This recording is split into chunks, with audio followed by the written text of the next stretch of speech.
Helicopters are terrific machines. They'll allow you to go many places you normally wouldn't be able to go. Meet a lot of schedules. That's why I enjoy flying them.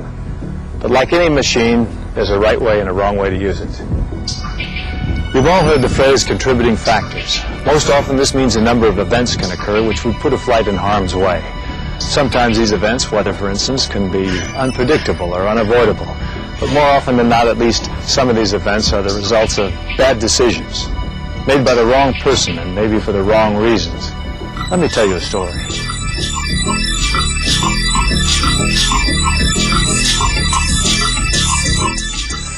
Not long ago, a corporate helicopter, very much like this one, had been scheduled for maintenance. There were no major problems, just routine items and an intermittent fuel gauge. But the company's new president wanted to use it for a survey of potential new plant sites. In his words, why have a helicopter if it's not available when you need it? The maintenance was postponed. The helicopter was assigned to fly. In the pilot's opinion, the day had started badly and was going downhill fast. He had a difficult flight yesterday and was tired. Now today's unexpected flight, complete with an unreliable fuel gauge, passengers who were already 45 minutes late, and a forecast of deteriorating weather later in the day.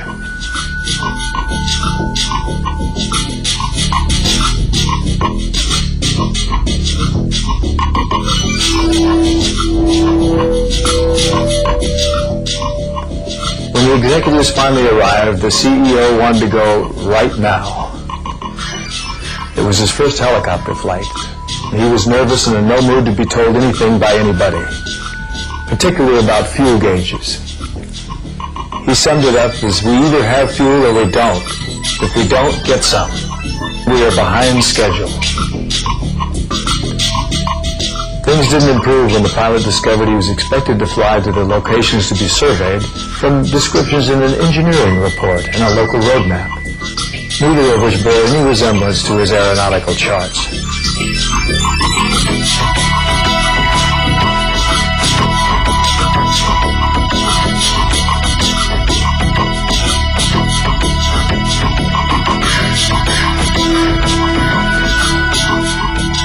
After 3 frustrating hours of trying to find the new plant locations, the mood in the cabin had turned from anxious to angry.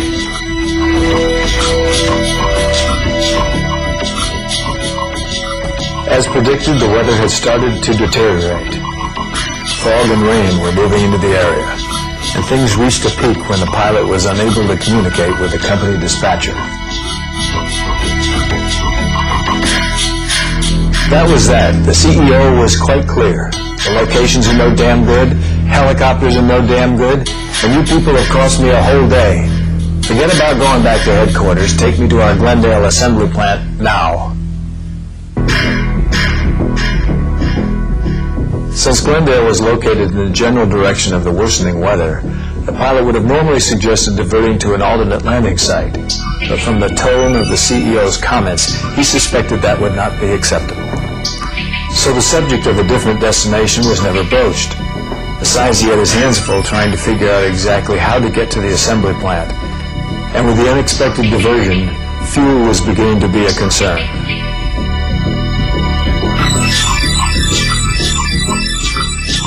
"22 minutes later, the flight had still not reached the Glendale plant, and the pilot estimated they had 15 minutes of fuel remaining.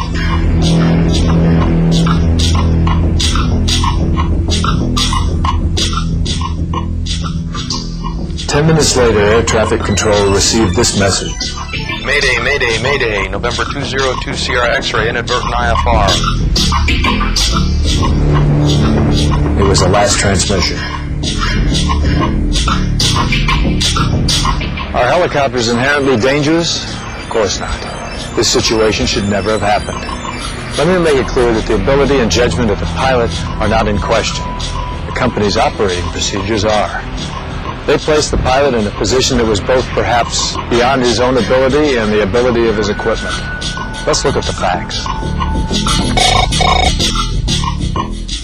The pressure to postpone the maintenance was a clear indication that top management didn't understand the necessity of a preventative maintenance program. In the wrong environment, a question or a suggestion by a corporate executive can become an order by the time it reaches the person who is most affected by it. An environment that a safety-motivated manager would never have allowed to exist. It is also important that managers understand that they must delegate the authority to make safety-related decisions to professional pilots. In other words, they must empower pilots to make all decisions that could affect the safety of a flight. In this case, since there was no company policy that made this clear, 5 mistakes were made.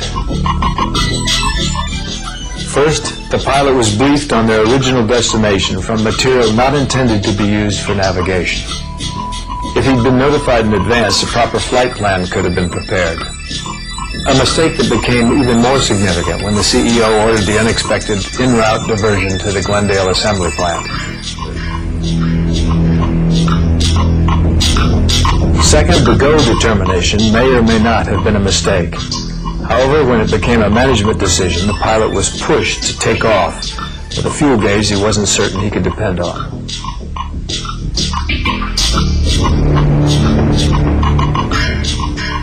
Third, the issue of crew rest was totally ignored. Fatigue can be debilitating, and tired flight crews can make mistakes. Next, when the weather conditions worsened and the fuel situation was uncertain, the idea of diverting to an alternate was not suggested because of the climate created by the CEO.